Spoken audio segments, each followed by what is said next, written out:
এই কাজী মামুনুর রশিদ জাতীয় পার্টির রওশনপন্থীর সে মহাসচিব। আমরা জানি যে তারা এই জাতীয় পার্টি জাতি বেইমান নামে খ্যাত। বিজ্ঞ আদালত আমাদের বক্তব্য এবং আসামির বক্তব্য উভয় বক্তব্য শ্রবণান্তে এই কাজী মামুনুর রশিদকে 6 দিন রিমান্ড মঞ্জুর করে CW মূলে জেল হাজতে প্রেরণ করেন।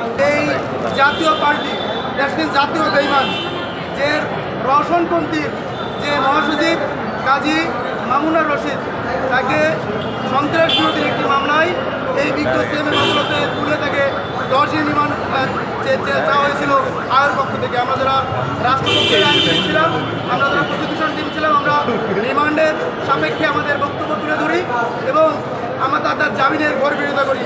বিজ্ঞ আদালত আমাদের বক্তব্য এবং আসামির বক্তব্য উভয় বক্তব্য শ্রবণান্তে এই কাজী মামুনুর রশিদকে 6 দিন রিমান্ড মঞ্জুর করে CW মূলে জেল হাজতে প্রেরণ করেন। সাংবাদিক বন্ধুগণ, আপনারা আরও জানেন এই কাজী মামুনুর রশিদকে কেন গ্রেপ্তার করা হলো। সে কিছুদিন আগে আপনারা জানেন মন্ত্রীপাড়া থেকে এনায়েত করিম নামে এক বাংলাদেশি বংশোদ্ভূত কাজী এনায়েত করিমকে এই মন্ত্রীপাড়া থেকে গ্রেপ্তার করে।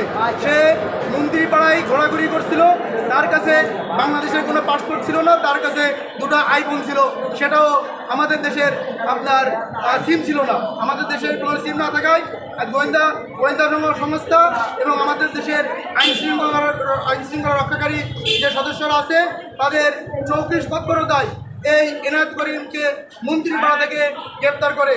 সব মশার বিরুদ্ধে সুরক্ষা দিতে এলো বসুন্ধরা এক্সট্রিম অ্যারোসল, মশার বিরুদ্ধে এক্সট্রিম সুরক্ষা।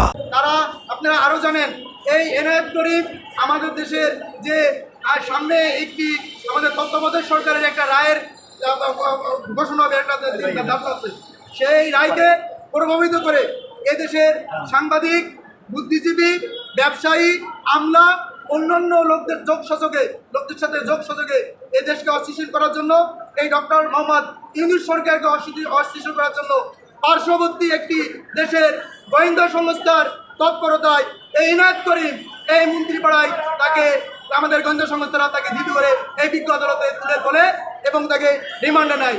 রিমান্ডের তার প্রাপ্ত তথ্য মতে এই কাজী মামুনুর রশিদকে এই মামলায় তাকে সম্পৃক্ততা পায়।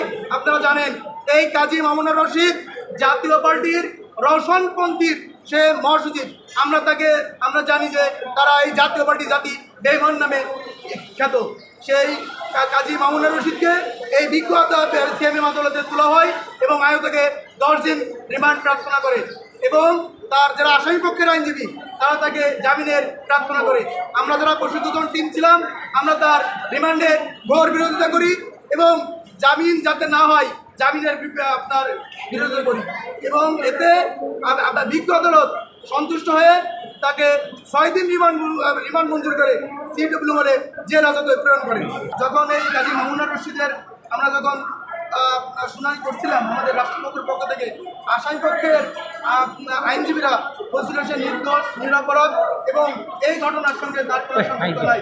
কিন্তু আয়োর প্রার্থনা মতে আমাদের আয়ো যে তদন্ত করেছে সেই তদন্তে উঠে এসেছে এই এনায়েতুল করিম যে একটি পার্শ্ববর্তী দেশের গোয়েন্দা সংস্থার একটা এজেন্ট, তাকে আপনার এয়ারপোর্ট থেকে রিসিভ করে তাকে হোটেল সোনারগাঁয়ে নিয়ে যায়। হোটেল সোনারগাঁয়ে নিয়ে এই কাজী মামুনুর রশিদ এই আপনার পার্শ্ববর্তী দেশের একটি গোয়েন্দা সংস্থার সদস্যকে তার সম্পূর্ণ খরচ এবং তার সম্পূর্ণ সে বহন করে।